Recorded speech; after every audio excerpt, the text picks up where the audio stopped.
कोकणची खाद्य संस्कृती आजीच्या, आत्याच्या, मावशीच्या, काकूच्या, आईच्या, ताईच्या, अहो सगळ्यांच्या हाताच्या खास चवीच्या पदार्थकृती. कोकणची खाद्य संस्कृती.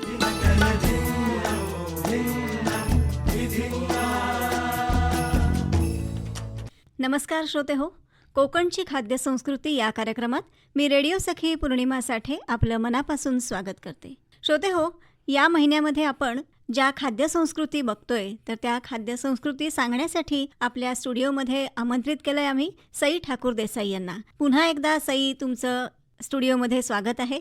नमस्कार. जे कोकणातलं प्रॉपर आपण म्हणतो खाद्यपदार्थ ते आपण सांगतोय. तर आज कुठल्या पदार्थाने सुरुवात करूया? आज आपण आत्ता ह्या चालू दिवसांमध्ये ताजा मुळा मिळतोय, मुळ्याचा पाला आपल्याकडे कोकणात खास खातात तो. तर त्या मुळ्याच्या पाल्याचा पळवा कसा करायचा? बरं, तर मुळ्याचा पळवा त्याला आम्ही म्हणतो. नावच गमतीशीर आहे. तर त्याच्यासाठी काय साहित्य लागतं ते सांगते. मुळ्याचा कोवळा पाला, भाजणी, तेल, मोहरी, हिंग, हळद, लाल तिखट आणि मीठ. अच्छा, म्हणजे साधारणपणे घरातलंच आपल्या जे साहित्य असतं. अगदी बरोबर. कारण कोकण म्हटलं की घरात भाजणी नाही असं साधारण होत नाही. खरं आहे. तर सुरुवातीला मुळ्याचा पाला छान धुवून बारीक चिरून घ्यायचा. त्याला मीठ, थोडंसं तिखट लावून तो थोडा वेळ तसाच ठेवायचा. बरं. त्याला थोडं पाणी सुटतं. ते झालं की त्याच्यात भाजणी घालायची आणि मग ती अंदाजाने आपण बघून घालायची. जे पाणी सुटतं ते काढून नाही टाकायचं, त्याच्यातच ठेवायची. भाजणी घालूनही तासभर ते तसंच मुरायला ठेवायचं. बरं. आणि मग थोडं अधिक तेल घेऊन मोहरी, हळद, हिंग, त्याच्यातही थोडं लाल तिखट घालायचं. अशी फोडणी करून घ्यायची. आणि हे जे आपण पाला आणि भाजणी एकत्र करून ठेवलेलं आहे ते त्या फोडणीत घालायचं. अच्छा. आणि मंद आचेवर परतून ते शिजवायचं. त्याच्यात पाणी नंतर घालायचं नाही. अच्छा. इतकं सुंदर लागतं. आपण ती नुसती पण खाऊ शकतो, पोळी भाकरी बरोबर तर चालतेच, आणि विशेषतः दह्याबरोबर फार छान लागते ही भाजी. बरं. तर या दिवसात सगळ्यांनाही करून बघता येऊ शकते. नक्कीच. आणि नाव पण मजेशीर आहे. आपण म्हटलं तसं की मुळ्याचा पळवा आणि झटकन होण्यासारखं आहे. अगदी. त्याला फार काही साहित्याची सुद्धा गरज नाहीये. यानंतर काय सांगूया? आपण दरवेळेलाच गणपतीतच बऱ्याच जणांकडे मोदक होतात. हो. आणि मग काही संकष्टीला होतात. पण अन्य वेळेला सुद्धा नाश्त्याला, संध्याकाळच्या खाण्याला काहीतरी आपल्याला हवंच असतं. तर त्याच्यासाठी करता येईल असा एक पदार्थ सांगते, निरगी पापडी.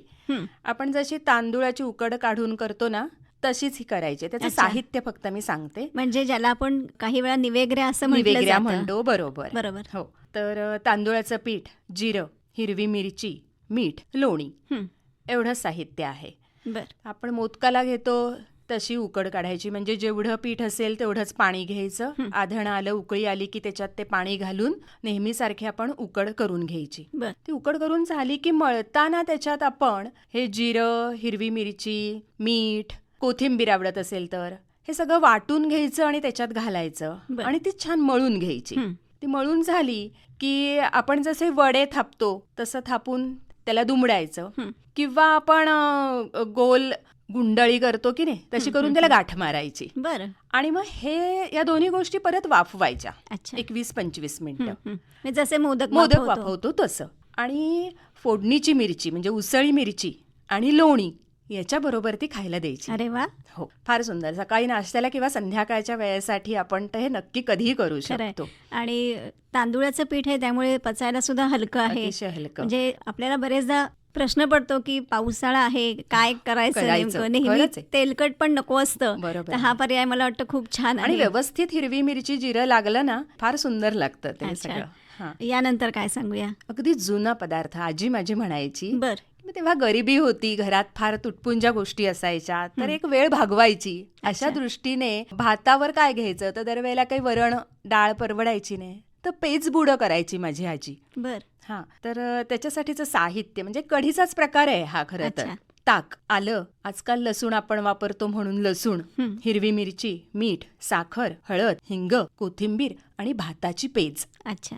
म्हणजे बाकी सगळं साहित्य आपल्या ताकाच्या कढीचंच आहे. तेच आहे, फक्त भात शिजवताना अधिक पाणी घालायचं, आपण घालतोच असतं आपलं ते, आणि मग वरची जी पेच काढून घेतो अच्छा, तेच मुख्य आहे. बर, मग ती पेच काढून घ्यायची आपण, आणि मग त्याच्यात हे आलं लसूणची पेस्ट, मीठ, साखर असं सगळं घालून एकत्र करायचं. हवी असेल तर फोडणी करायची, अच्छा, तूप optional आहे. जिरं ऑप्शन आहे, नाही तर नुसतंही फार सुंदर लागते ती. अच्छा, मग कढीलिंब घाला, कोथिंबीर घाला, हे तुम्हाला जसं आवडेल तसं फोडणी घाला किंवा फोडणी नको, पण तर तूप जिऱ्याची फोडणी घातली की आणखीन छान बरोबर. लागतं. आता जसं तुम्ही म्हणालात की आजीने सांगितलेलं किंवा आजी करायची, तर मला वाटतं की एक असं दृश्य लगेच समोर येतं की चूल मांडलेली आहे आणि हो. त्या चुलीवरती जो भात होतो बास. आणि ती जी आपण पेस्ट पेस्ट काढतो, काढतो. मला वाटतं त्याची चव काय नक्कीच वेगळीच लागेल. खूपच वेगळी. म्हणजे कुठलंही पीठ न घालता मी पण करते बऱ्याचदा, फुटत नाही. अच्छा, हो, फार सुंदर वेगळी चव लागते ह्याची. तर असं हे पेचबुड नाश्त्यासाठी खूपच छान आहे हा खूपच पदार्थ. छान आहे. हो, आणि हल्ली आपण म्हणतो ना की वेट लॉस साठी बरीच जण प्रयत्न करत असतात, तर हा पर्याय मला वाटतं नक्की करून नक्की बघायला चांगला. हरकत आणि नाही. असं म्हणतातच डॉक्टर की भात बाहेर शिजवतो आपण, तर ते सगळं वरती येणारं पाणी तुम्ही त्या भातात जिरू देऊ नका, पेज काढून टाका, तर ती पेज अशा वेळेला वापरता येऊ बरोबर शकते आहे. आपल्याला. बरोबर आहे. अगदी पारंपरिक अशा पदार्थ कृती आपण सांगतोय श्रोत्यांना. यानंतर काय सांगूया? यानंतर आता सीझन होऊन गेलाय, आठ्या सगळ्यांकडेच असणार आहेत नक्कीच. किंवा बाजारात पण मिळत आहेत आता. तर आठ्यांची खेड कशी करायची, म्हणजे भाजी, तर आपण बरं. त्याला आठ्यांची खेड असं बरोबर. म्हणतो. बरोबर. तर ती सांगूया. ती अतिशय सोपी गोष्ट. फणसाच्या सुकलेल्या अर्थातच आठ्या घ्यायच्या, त्याच्यानंतर तेल, मोहरी, हळद, हिंग, तिखट, मीठ, गूळ, ओलं खोबरं आणि गोडा मसाला, अच्छा, असं एवढं साहित्य आहे याला. करताना कसं करायचं की आठ्यांचे 2 तुकडे करायचे, त्याची साल नीट व्यवस्थित बघून काढायची. बरोबर. कारण ती राहिली तर अडकू शकते अडकू किंवा शकते, घशाला टाळायला लागू हो, शकते. हो. त्या सोलून घेतल्यानंतर त्या मात्र कुकरला शिजवायला लागतात, वेळ लागतो म्हणून. मग त्या शिजलेल्या आठ्या फोडणी करायची, हे सांगितलं साहित्य तसं, तेल, हळद, हिंग, मोहरी, आणि त्याच्यात ह्या शिजलेल्या आठ्या घालायच्या, गूळ, मसाला, गोडा मसाला, ओलं खोबरं, झाली आठ्यांची खेड तयार. जसं पहिल्यापासून आपण सांगतोय की झटपट तयार होणं, घरातल्या मध्ये जे पदार्थ आपल्या उपलब्ध आहेत हो. तेच वापरून हे सगळे पदार्थ मला वाटतं आपण सांगतोय श्रोत्यांना. अगदी असं होतं की पूर्वी या आठळ्यांना फारशी किंमत नव्हती, बरोबर. पण आता मात्र त्यातलं जे काय महत्व आहे आठळ्यांचं, हो, की हो. त्याच्यामध्ये किती प्रोटीन्स आहेत आहेत. किंवा काय आहे, हो, हो. तर याचंही महत्व लोकांना कळलंय. त्यामुळे खूपच मला वाटतं ही कळलंय मला. आठळ्यांची भाजी किंवा ज्याला आता तुम्ही म्हटलं की खेड, हो, ही मला वाटतं करून नक्कीच खायला करून हरकत खायला नाही. हरकत नाही. नक्कीच नक्कीच आवडेल. लहान मुलांना पण फार आवडते, म्हणजे आम्ही बरोबर पण आहे. लहानपणापासून खातोय, तर आवडते ती नक्की सगळ्यांना. बरोबर आहे.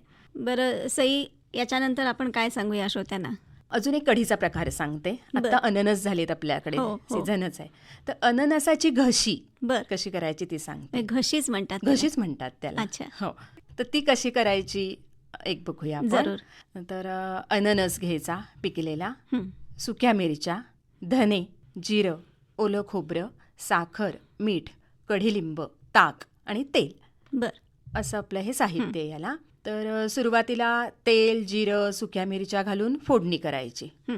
मग त्याच्यात अननसाच्या फोडी आपण ज्या केलेल्या असतील त्या घालून त्या शिजवून घ्यायच्या. त्याला बरं. थोडं पाणी सुट्टं थोडं घालायला लागलं तर तसं ते घालायचं. हं. आणि त्याच्या आधी आपण इकडे धने, ओलं खोबरं हे वाटून घ्यायचं. अच्छा, अननसाच्या फोडी शिजल्या की ताक घालून ते सगळं सारखं करायचं. हे वाटण घालायचं, त्याच्यात साखर, मीठ, कढीलिंब घालायचं आणि गरम करायची ही घशी. अच्छा. पण फुटत नाही ही नाही ताक फुटत घातल्यावर? अजिबातच. अच्छा. हो, म्हणजे ही सुद्धा पहिल्यापासून जे तुम्ही पदार्थ सांगताय ते जसे इतके सोपे आहेत तशीच करायला ही सोपी आहे. अतिशय सोपी फक्त आहे. एकच गोष्ट याच्यामध्ये श्रोते आहे की अननस कापणं. हा, ते कौशल्याचं काम आहे थोडं. ते जमलं की हे पुढचं अगदी सोपं अगदी आहे. सोपं आहे. आता अगदी डाव्या बाजूचा एक छोटासा पदार्थ सांगते. बर, खास माझ्या आईचा स्पेशल होता तो. अच्छा. आपल्या इथे कोकणात गावठी मिरच्या मिळतात. हं. छोट्या असतात, बुटक्या त्या. लवंगी मिरच्या. नाही, बुटक्या छोट्या आपण भरतो त्या सांडगी मिरचीसाठी सांडगी वापरतो ना, बरं. तर त्या मिरच्यांचे तुकडे करायचे. आता त्या नाही मिळाल्या तर काय, बाजारात आपल्याला मिळतातच वर्षभर. तो ओल्या मिरच्या, त्याच्यासाठी साहित्य सांगते. त्याच्यानंतर तेल, हळद, हिंग, सुकं खोबरं, तीळ, मीठ आणि साखर एवढेच आहेत. बर, डाव्या बाजूला जशी चटणी कोशिंबीर करतो ना, तसं हे मिरच्यांचे तुकडे फार सुंदर लागतात. अच्छा. तर सुरुवातीला फोडणी करून घ्यायची, तेल, हळद, हिंग, मोहरी अशी सगळी, आणि त्याच्यात हे मिरच्यांचे तुकडे घालायचे. बर परतायचे नुसतेच. 1-2 मिनिटांनी सुकं खोबरं, तीळ ते घालायचे. असल्यास काळे तीळ नक्की वापरावेत. बर ते चांगले परतले की मीठ, साखर आवडीनुसार असं घालून परतायचं. 5 मिनिटात होणारा डाव्या बाजूचा पदार्थ आहे हा. बरोबर. भाकरी बरोबर फार छान लागतात हे अच्छा, मिरच्यांचे अच्छा. तुकडे. आणि हा टिकतो पण, कारण बर. ह्याच्यात पाणीच नाहीये. तर त्यामुळे आपण 4 बरोबर. दिवस हा करून ठेवला तर फ्रीज शिवाय पण आपल्याला हे ठेवता येऊ खरंय. शकतात.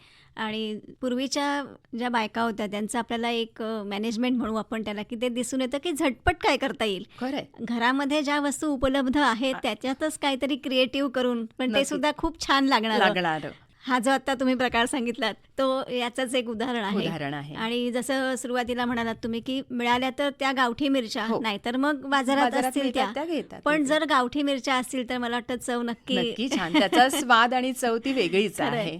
कारण आपण जे सांगतो की कोकणची खाद्य संस्कृती, हो. तर त्याच्यामध्ये त्या त्या पदार्थांना नक्की विशेष असं स्थान स्थान आहे. आहे, नक्कीच आहे. खरंय. बरं, यानंतर काय सांगूया? एक वेगळे गोड छोटासा पदार्थ सांगते की नक्की. तो फारच आता दुर्मिळ झालेला असावा बहुधा. बर कुळथाच्या पिठाचे लाडू. बर पण हे बाकी सगळे करतो, खरंय. पण मला बहुधा कुठे बाजारात दिसले नाही आहेत अजून तरी. आणि आमच्याकडे खरंय. आवर्जून ताजं कुळीत पीठ झालं की 4 तरी लाडू होतातच त्याचे. बरं. हां, तर ते अगदी सोपं आहे. कुळीत पीठ तर काय म्हणजे भाजलेलंच असतं ते सगळं. हं. तर ते कुळथाचं पीठ, गूळ किंवा साखर आपल्याला जे आवडत असेल ते. गुळच शक्यतो खमंग चांगला लागतो. तूप आणि आवडत असेल तर सुकं खोबरं, ड्रायफ्रूट ते तुम्ही काही किती बरोबर, घालू शकता. बरोबर. पण आपण जसे गरज नेहमीचे नसते. लाडू करतो हां, तसे. हो. पण नुसतं कुळथाचं पीठ, तूप, गूळ हे पण फार सुंदर लागतात. अच्छा. पण मग तुम्ही त्याच्यात नक्की सुकं खोबरं, ड्रायफ्रूट हे पण घालून करता येतील तुम्हाला. तर पिठाच्या अंदाजाने तूप गरम करून घ्यायचं, पातळ करून घ्यायचं आणि गूळ बारीक चिरून घ्यायचा. नाहीतर मग पिठी साखर तयार करायची, ती घालायची आणि हे सगळं मिक्स करून लाडू करायचे. अच्छा. गॅसची गरजच नाहीये. खरंय. तूप गरम करण्यापुरतं तेवढंच. बरोबर आहे. म्हणजे भाजणं हा प्रकारच त्याच्यामध्ये नाहीये. पीठ तुम्ही आणा आणि लाडू करा. बरोबर. असं तर आवडतील नक्की हे सगळ्यांना असं नक्कीच. मला वाटतं. आणि जसं आपण म्हटलं की आठवड्यांचे जसे उपयोग आता लक्षात यायला लागले, हो. तसंच मला वाटतं कुळथाच्या बाबतीत पण आहे नक्कीच. की कुळीत किती आपल्या आरोग्यासाठी चांगले आहेत हो. हे आता आपल्याला समजतंय. समजतंय. त्यामुळे मला वाटतं हा पदार्थ सुद्धा नक्की श्रोते करून बघतील. अगदी. आता उपास आहेत सध्या. हो, आता इथून हो. पुढे सगळे उपासाचेच दिवस खरंच आहे. आलेले आहेत. चातुर्मास सुरू होईल. हो. म्हणजे काही ठिकाणी आपण बघतो की गावातनं म्हणजे आठवड्याला 2-2, 3-3 उपास सुद्धा हो, असतात. खरंच आहे. आणि मग अशा वेळी काय करायचं? हां. तर मी आता सांगते त्याचं केळ्याच्या पिठाचे घावन कसे करायचे ते. अच्छा. खास वेगळी केळी असतात. आपल्याला माहिती आहे की भाजीची केळी बाजारात जी मिळतात, बरोबर. तर ती केळी वाळवून त्याचं पीठ केलं जातं. हं. आपण एरवीची केळी वेगळी आपण खातो ती आणि ही भाजीच्या वेगळी. तर हे केळ्याचं पीठ घ्यायचं, हिरवी मिरची, मीठ, ओलं खोबरं, दाण्याचं कूट आणि थोडंसं ताक, जिरं पावडर. बरं. तर हे सगळे उपासाला चालणारे पदार्थ आहेत. तर या सगळ्या गोष्टी एकत्र करायच्या. अच्छा. म्हणजे केळ्याचं पीठ, हिरवी मिरची, मीठ, ओलं खोबरं, दाण्याचं कूट, ताक आणि जिरं पावडर. बर. हे सगळं एकत्र करायचं आणि जेवढं आपण काय धिरडं किंवा घावन घालायला जेवढं आपल्याला पातळ जेवढं चालतं तेवढं घ्यायचं आणि तव्याला तूप लावायचं आणि मग त्याच्यावरती हे घावन घालायचे. अच्छा. अप्रतिम लागतात. बरोबर. आणि पटकन होणारा पदार्थ आहे. पटकन होणारा पदार्थ खरंय. आहे. सतत आपण खिचडी आणि वरी तांदूळाला हा एक वेगळा ऑप्शन चांगला आहे. पर्याय आहे. खरंच आहे. कारण काय होतं, सतत आलेले उपास असतात तेव्हा मग साबुदाणा बरेचदा आपल्याला माहिती की पचत नाही, हो. काहींना पित्त होतं त्याचं. हो. तर त्याच्यासाठी हा उत्तम पर्याय आहे. उत्तम पर्याय. आणि एकदम पारंपरिक हा एक पदार्थ आहे. अगदी. आता सण येणारच आहेत, तर सणांमध्ये करता येईल अशी एक छोटीशी खीर सांगते. बर. तर त्याला आम्ही पायसम असं म्हणतो. अच्छा. हं. पायसम. हां. तर त्याच्यासाठी साहित्यामध्ये चमचाभर तांदूळ घ्यायचे, हं. सुवासिक शक्यतो मिळाले तर ते, 10-12 बदाम, साखर, दूध, वेलची आणि मग काय आपल्याला आवडत असतील ती ड्रायफ्रूट वरून घालायला. तर काय करायचं, सुरुवातीला तांदूळ आणि बदाम हे चांगले 5-6 तास भिजत घालायचे. अच्छा.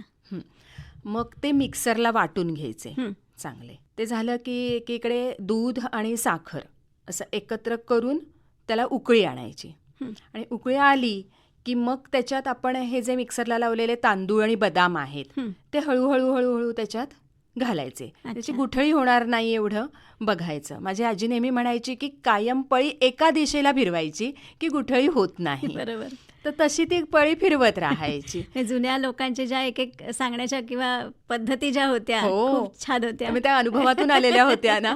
तर आता आपल्याला आठवलं की खरंच उपयोग होतो त्याचा. आणि तर त्याची गुठळी होऊ द्यायची नाही. छान उकळली की 5 मिनिटांनी गॅस बंद करायचा आणि मग वरून वेलचीची पावडर आणि मग आवडीनुसार काय हवी ती आपल्याला ड्रायफ्रूट घालता येतील. अच्छा. हो. तर अशी आपल्याकडे उपलब्ध असलेल्या ह्याच्यातूनच नक्कीच, ही खीर नक्कीच. पायसम आपण करू शकतो. खरंय. तेच आपण जे मगासपासून सांगतोय की घरात उपलब्ध असलेली आणि अगदी पारंपरिक असे हे सगळे पदार्थ आहेत. हो. आणि जसं तुम्ही सुरुवातीला म्हणालात की यातले काही पदार्थ आता केले जात नाहीत, कुठे दिसतही दिसतही नाहीत. कालाच्या ओघात ते कुठेतरी मागे गेलेले आहेत. खरंच आहे. आणि या कार्यक्रमाच्या अनुषंगाने आज आपण पुन्हा एकदा त्यांना पुनरुज्जीवित करूया. नक्कीच. आणि हे पदार्थ मला वाटतं घरोघरी सर्व श्रोते, सर्व माता भगिनी ऐकत असतील. मला वाटतं नक्की करून बघा आणि आम्हाला नक्की सांगा की ते कसे झालेत ते. आणि याच बरोबर तुमच्याकडे सुद्धा समजा काही अशा काही पदार्थ कृती असतील की ज्या कोकणातल्या म्हणून ज्या आपण म्हणतो पारंपरिक आहेत, काही खास आहेत, बरोबर. तर आमच्यापर्यंत त्या नक्की कळवा. विस्मृतीत गेलेल्या पदार्थांना नक्कीच पुढे आणलं पाहिजे आपण. खरंय. कारण कसं आहे, संस्कृती किंवा परंपरा जी आपण म्हणतो हो. ती या खाद्य संस्कृतीमध्ये सुद्धा आहेच. खूप आहे, खूप विविधता आहे आणि त्याच्यात. नक्कीच. तर सई ठाकूर देसाई, आज तुम्ही इथे आलात आणि खूप छान पद्धतीने कोकणातल्या अगदी पारंपरिक पदार्थ कृती सर्व श्रोत्यांना सांगितल्यात. त्याबद्दल आकाशवाणीतर्फे आणि सर्व श्रोत्यांतर्फे मी आपले आभार मानते. नमस्कार. नमस्कार. तर श्रोते हो, कोकणची खाद्य संस्कृती या कार्यक्रमातून मी रेडिओ सखी पौर्णिमा साठे आपला निरोप घेते. नमस्कार. या कार्यक्रमाचे सादरकर्ते होते विवेक वानखडे.